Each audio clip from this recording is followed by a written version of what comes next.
Bienvenue à Maison Lancôme. Tudíž vítejte u nás v Lancôme Beauty Institutu. Dnes bych vás ráda naučila pár triků, jak z denního make-upu vykouzlit party look. Pojďte na to. První trik, který bude na proměnu z denního make-upu na party look, bude, že si ještě jednou přetřeme celý obličej make-upem Miracle Cushion.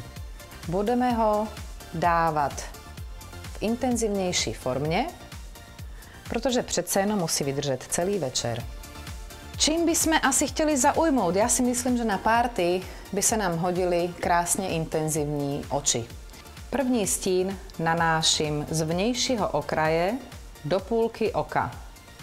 Teď použiju stín číslo 2 a rozmažu vnější okraj. Podél řas nanesu tenkou vrstvu opět z vnějšího okraje, čtvrtým v pořadí, a poslední stín dáme do vnitřního koutku. Pro ještě hezčí a hlubší pohled použiju tekutou linku. Nanášíme ji z vnější strany. No. A pro porovnání poprosím Magdu, aby otevřela oko.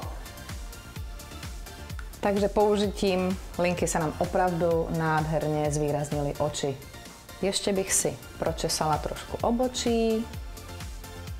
Až máme kouřové tmavší oči, nebala bych se trochu výraznější tělovýrtěnky. Nanesu si pomocí prstů. Máme krásný party look. Myslím si, že s tím můžeme i do Paříže.